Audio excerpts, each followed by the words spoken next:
Hello, everyone. I'm Asha Nayaswami, and I'm here to continue with you. We're talking about the caste system in you, and this is part 2. A few minutes into it yesterday, when I was trying to deal with these 4 stages of spiritual development, this is a continuation.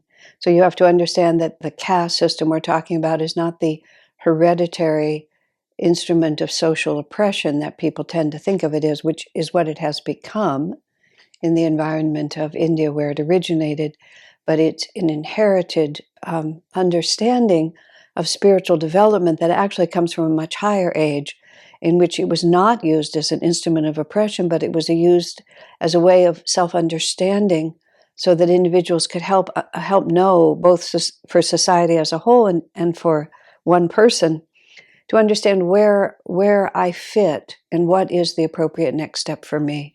A great deal of the challenge on the spiritual path, as I've been talking about in these conversations and in the almost 1,000 videos I now have on my YouTube channel, the spiritual path is about self-honesty and achieving perfection by the only method that we can reach, which is the way that a seed becomes a tree, which is it has to go through every single stage. And even if the potential to be a full-grown tree is in the seed cannot get to that potential except by crossing through every stage of development. So how the caste system really helps us is it clearly defines 4 stages of development, and none of us, being cleanly one thing or another, can see our motivations in different aspects of life and then understand how to rise above them. The 4 categories: morally asleep, which is the Shudra category, which is characterized, exemplified by the archetype of the peasant, someone who works physically, whose experience of life is material. The second is self-centered, which is exemplified by the archetype of the merchant. I will definitely give, but only if I get. And each of these has a basic attitude, a motivation for action, a response to suffering, and a way of conducting relationships. So I'm going to send you back to yesterday for the first 2, and I'll refer to them, but now we're going to do the last 2. And realizing I have enough time, I can talk about this a little more. From the Shudra level, where the only motivation for action is fear of punishment. Now, again, I was pointing out yesterday, we can be very highly motivated in certain areas of our life and very poorly motivated in other areas of our life. Everybody has different realities. I've been sewing face masks for people for the coronavirus, and put out with my friend hundreds of masks to people who need them. I can get up early and work late to do that. Ask me to clean the shower stall, and it's just like, for me to get my energy together to do that, I really nearly have to be threatened with some kind of dire disease before I can go in and do that. I'm extremely Shudra when it comes to housework, but I'm not at all Shudra when it comes to sewing masks. So it's a very odd thing, and we have to actually sometimes set up the fear of punishment in order for us to be able to do it, because I know I won't unless the consequences are worse than the action itself. Self-centered, which is the merchant class, where I'll give if I get. Sometimes that's the only way we'll do it. And I think housework, I think I can get all the way up to a Vaishya for housework, because I really don't like dirt and disorder. My tolerance is much higher than it should be for dirt and disorder.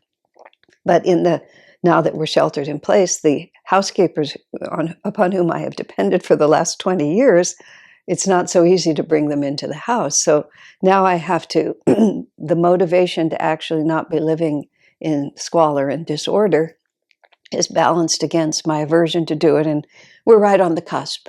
We're just balanced right on the cusp, and I now have to push my way over it. But I don't have to do any of that to get up and make the masks, because on the level of making the masks, there's nothing in it for me. I'm not doing it to protect myself.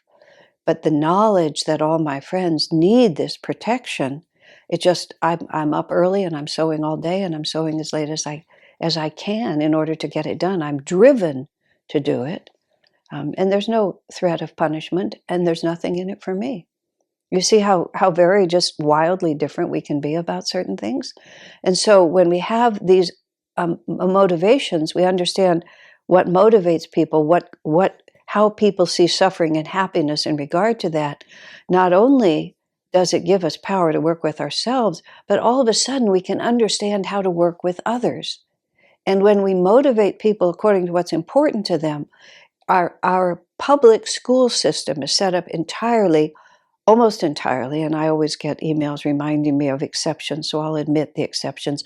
Swamiji, when he would talk like this, when he would talk sometimes in very broad strokes, and when I was in my 20s, it used to bother me, and I was always arguing with him about the exceptions. He finally got into a correspondence with with an Episcopal priest. When Swami was writing a book about Christianity, he sent the manuscript to the priest, and the priest sent back a whole bunch of objections, basically saying for every, he called them generalizations that Swami made about what the basic teaching of the church was, there were exceptions. So Swami put it like this. He said, I'm not generalizing. He said, I'm talking about the essential attitude. And he said, of course, that there are exceptions to those, but the essential attitude, when described, gives me a point of contrast in which we can have a discussion. And this is one of the things that I know came up in one of these talks. It might have been in my conversations class. I was talking about a friend. This was the question about what's the difference between judgment and discrimination. That's what it was. And I believe it was my last Yogananda Conversations with Yogananda class. And I talked about a friend who absolutely cannot call a spade a spade. They have to call it a farm implement with a long wooden handle. I said, but a spade is a spade. I mean, that's an expression that means you even if it's an unpleasant label, you just call it what it is. But it's not a pitchfork. It's not a shovel. It's not a trowel. It's a spade. It is what it is. There's nothing inherently wrong with being able to name it. It's when suddenly we consider that all spades are inferior and all spades ought to be tossed into the incinerator and only an idiot would use a spade, is when we get into a problem. But merely to name something is just to name it. And often it's necessary for us to understand where we want to be. We have to describe what some of the alternatives are. And it was very hard for me for many years with Swami, even though I myself was both very discriminating and very judgmental. When he would make these sweeping remarks, I didn't understand that he was trying to describe great flows of energy for the sake of understanding where we're trying to go. So that's what I'm doing when I'm also talking about this. So let me get back on this subject, lest we lose it. The third category of spiritual development, for having an English word, I call it truth sharing. The first is morally asleep, which is what would be called Shudra. The second is self-centered, which is Vaishya. Truth sharing is Kshatriya. Kshatriya is the image for Kshatriya is the warrior king. Now, in our particular society, the majority of leaders, kings, presidents, prime ministers, are Shudras and Vaishyas. They're either just completely in it for themselves and they're absolutely indifferent, or they've risen to the level of being self-centered. But there's very few, unfortunately, who are actually Kshatriyas, which is they're principled, they are guided by high ideals, and they sacrifice their self-interest for the sake of the ideals. They sacrifice their self-interest for the sake of others. I mean, and that ideally is what a warrior king is. People think of a king as somebody self-centered with power, but a true ruler is the servant of his people. And he doesn't own his own life. His life is entirely owned by the people he serves. And there is no self. There is no possibility of self-interest because his responsibility is for everyone else. And a soldier, of course, trains hard, disciplines himself, sacrifices his own interests, and in the end is literally willing to give his life, to die for the sake of others and for an ideal. I mean, that is the opposite end of self-centered or indifferent. And most people who come, I mean, everyone who comes to the spiritual path is balancing, usually moving out of self-centered, moving into Kshatriya. And then we still have to watch, because sometimes even on the spiritual path, we end up being selfish in the way we regard it. And it's a never-ending project to realize that there is no room for self on the spiritual path, that everything must be given to God. So the Kshatriya, this piece of paper, which was created as a handout for a class, is now available online. You should be able to see a place where you can get it. It has the summary of what I'm describing. The Kshatriya is able to see a reality bigger than the small self. The Kshatriya begins to ponder the meaning of life. You see, the Vaishya doesn't bother to think philosophically. If I want it, I try to get it. I try to get it if I can. If I'm lucky, I get it. If I'm unlucky, I don't. If I die, I die. The Kshatriya begins to think, what is the meaning of this all? Where did I come from? Why am I fortunate and they are not fortunate? Is there no lasting purpose to my life? When you are a Kshatriya and you're with Vaishyas, the Vaishyas may be energetic, entertaining, lovable, but they won't necessarily be philosophical because they're living on the material plane and they're enjoying it. They're trying to make the material plane work for them. The Kshatriyas begin to understand that there's something wrong with this whole picture. And this comes from lifetimes of experience. The Kshatriya begins to discover that real joy is not in getting for myself, but in giving. And you see, the Vaishya discovers this accidentally. He may suddenly discover that because he has a lot of wealth, he can help other people. Maybe he first enjoys giving to his children, and then he enjoys giving to his mother-in-law. And then he discovers that his mother-in-law's neighbor needs something. I had a friend, actually, who was very well-to-do. He was in business with the product. I won't say because I don't want to identify him. He was in business with a product that was useful to everyone, and it was a very expensive product. And twice he gave me one of his products. And it was so funny to me. I loved it. It was very helpful to me and it saved me a lot of money and I was grateful. And for years I benefited from it. But I was very impressed by what he said. Gee, that felt good to give something away. Maybe I ought to do that more often. And I thought to myself, yeah, maybe you should. But it was fascinating to me. He was a very good man, honorable in every respect, but not generous. He took care of his own. But he discovered that when he stepped outside of his little circle, gee, that felt good. Maybe I should try that. And it's our experience that teaches us. I get enough for myself that I'm actually not afraid to give a little bit away. Then we discover that the joy of giving to others is just as great or greater than thinking about taking care of myself. And then after a while, that becomes second nature. And that's where the Kshatriya becomes the sacrificing soldier.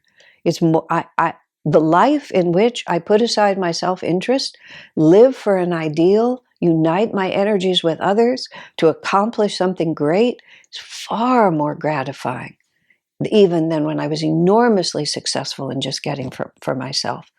Nobody can persuade you of that. But once you taste it, because you see the little Vaishya who's always trying to make his world secure. I need more money. I need more security. I need more people. I need more power. But underneath it, there is always, even if you suppress it, there's always this great fear because we know that this world is extremely unstable and that it all could be lost in a moment. Right now we're in the middle of this COVID-19 epidemic. We don't know where it's going. When there was the recession, I don't know whether it was 2008 or when it was, I heard a snippet of a radio talk show about money. There's somebody on the phone, my stock portfolio has gone down in so much value.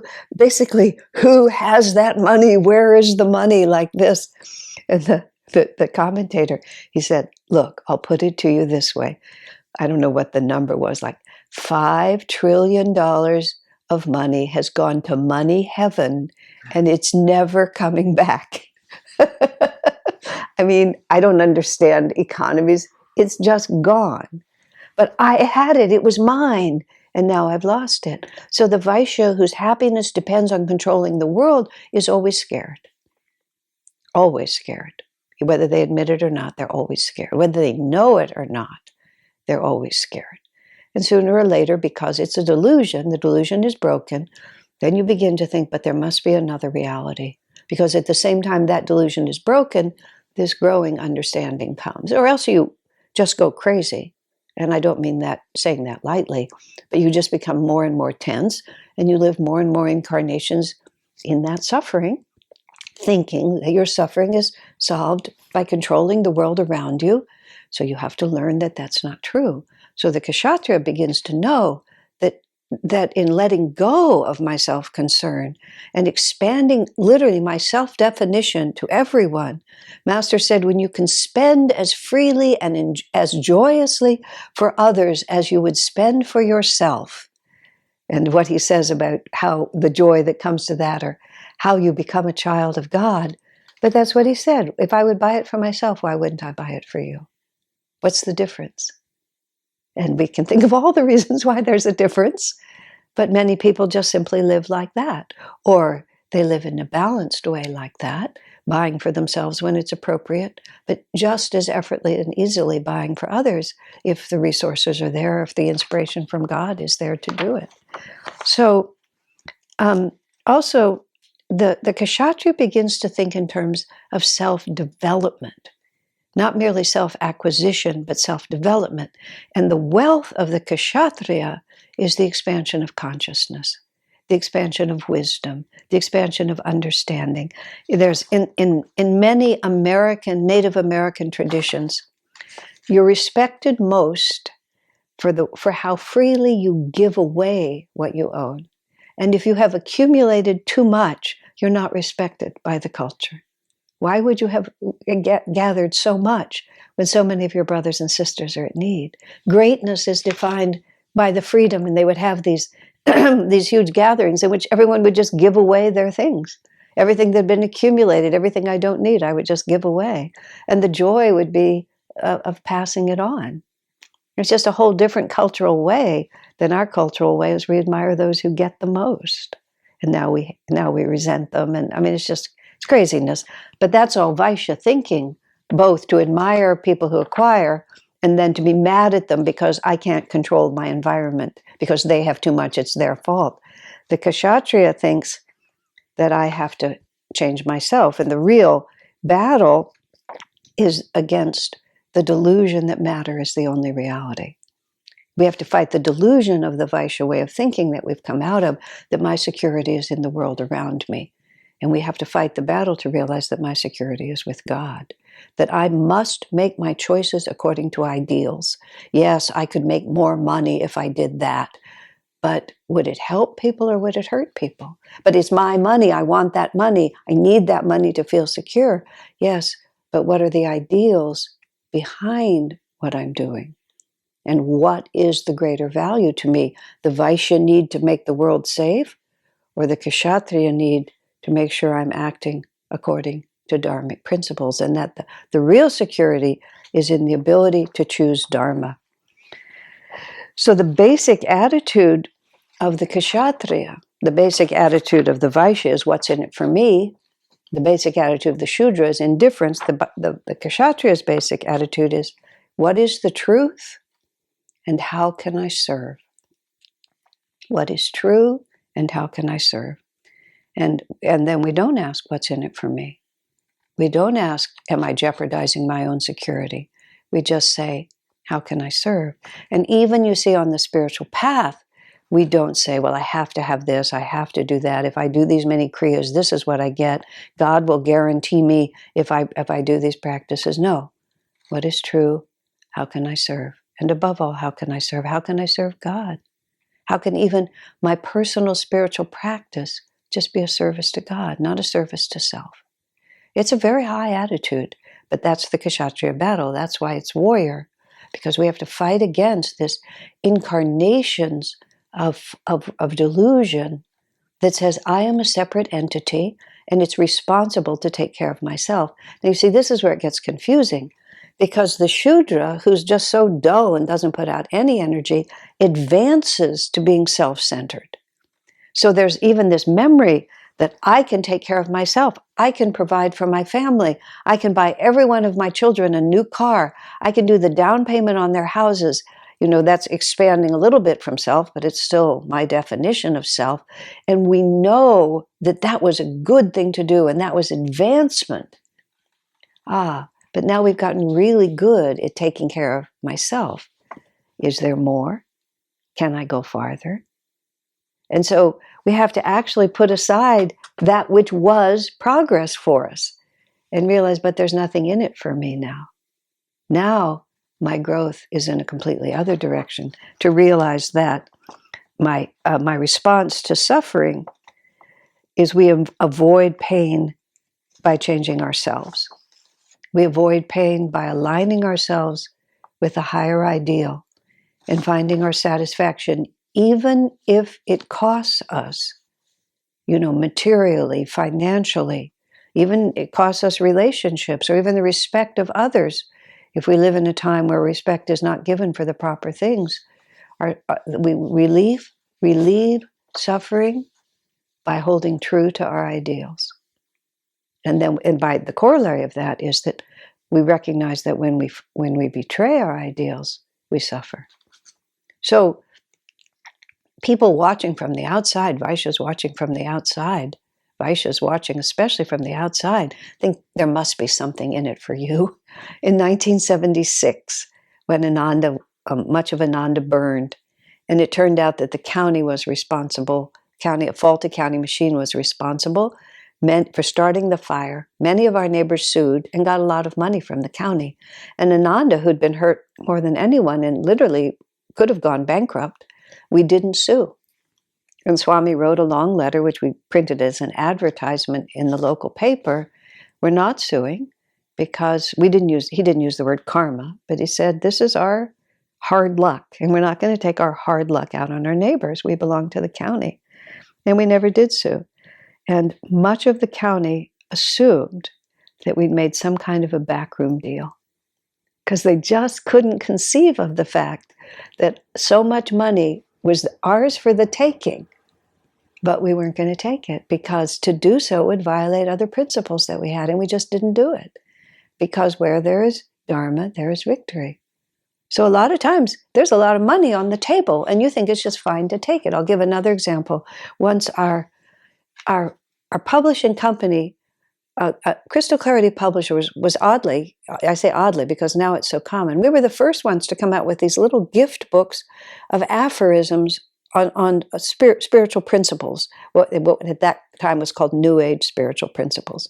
And our gift line was really, really popular, and we were selling lots of books. It was really the golden calf. The golden calf, no, that's the one that the Israelis worshipped. The golden goose, that's the one I mean. That was just really funding us. And we had a couple of distributors who'd been really loyal to us, who'd really helped us. And our salesman was solicited by what was the equivalent of Costco. It was called Price Club at that time, but it was the equivalent of Costco. They wanted to distribute our books. They wanted to distribute this line of books. And it was a huge deal. But they wanted an exclusive right, which meant we had several distributors who were also now riding the coattails of our success, and it stuck with us before we were successful, and we would just have to cut them off. They were banking on our success, but we would just have to cut them off. So our book salesman was talking to other professionals unrelated to Ananda at the book fair. And he asked them, what should I do? Every one of them, their first question was, how much money would you make if you accept this deal? And because there were a lot of zeros behind it, it was a big sum of money. They said, well, of course you should do it. And our salesman listened, and after the third one, he finally realized what they were actually saying to them. If the price is right, sell your integrity. You have a promise to these people. Those people will be really hurt if you cut them off, but you're going to make a lot of money. You can't turn down all that money. So we did. Because where there is dharma, there is victory. It's just as simple as that. And that's what it is to be a kshatriya. I am not afraid.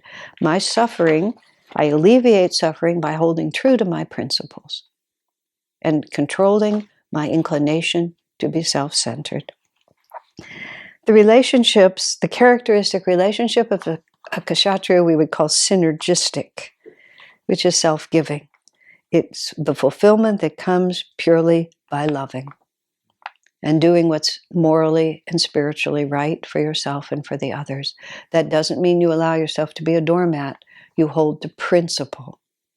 But you hold to principle rather than self-interest. The Kshatriya relationship is we trade. You depend on me, I depend on you. The Shudra relationship is parasitic. What can I get from you? I don't have to give anything, just what can I get? The Vaishya is willing to trade. I'll take out the garbage if you do the laundry. I'll walk the dog if you'll clean the bathroom. We always keep it even. The Kshatriya just says, how can I serve? How can I serve? But if the partner or the relationship is out of integrity, the Kshatriya does not hesitate also to stand strong on principle. It's a very important point. Now, these are big challenges. This is what's being asked of us. Now, the last fourth caste is truth sharing, which is the Brahmin, which is the priest. Not the worldly minded priest, but the true priest. For the Brahmin, matter, he does not identify with matter at all. Spirit is the only reality. He finds fulfillment through attunement to higher consciousness. His basic attitude is, what does God want? When Mother Teresa was praised for serving the poor and doing all this great work for the poor, Mother Teresa of Calcutta, she looked at the journalist who asked the question. She said, I'm not serving the poor. I'm doing what Jesus asked me to do. You see how hugely different that is? Mother Teresa was the most altruistic, self-sacrificing person of our era. She electrified the whole world with her selflessness, serving the poor. But she wasn't serving the poor with a Vaishya attitude that she needed to take care of the poor because as long as people were suffering, she was suffering, but not in an altruistic way. But I need to control my environment. Many people who are trying to change the world, it's notable, are doing it with anger. Or they don't have peace because it agitates them. The world has to be different for me to feel safe. It motivates them sometimes to do good things for the world, but they need to elevate their motivation. Mother Teresa was a Brahmin. If Jesus said, forget the poor, I'll take care of them, Jesus saying, she would walk away and never look back because she had one dedication, and that was to doing what God wanted. And her only fulfillment was in harmony with that. She's motivated by the desire to do God's will. Not even principle anymore. It's just whatever you ask of me. It's not even necessary to think what is the principle because the relationship is there. God is my own. Jesus walks with me. The response to suffering is there is no suffering. Because suffering implies that we want things to be other than they are. And if this is God's will, why would I resist? That doesn't mean we don't take action. Mother Teresa was intensely active for God. She poured her life's blood out to the assignment that was given to her. She was totally committed. But whatever God wants, this is what I do. And the relationships are absolutely selfless. This then is the fourth and last stage of the soul's long journey. That's what we say in the Festival of Light, that we give ourselves completely for the sake of others, because there are no others. Self, others, God. That's the Brahman stage. And that's where we're all heading. That's where our greatest joy lies. And that is the end of the journey. And if we haven't reached that point, the journey isn't over. I often comment, and it comforts me, if this isn't the happy ending, then it's not the ending. It's just the page turning, so the story can continue until we reach our divine home. God bless you.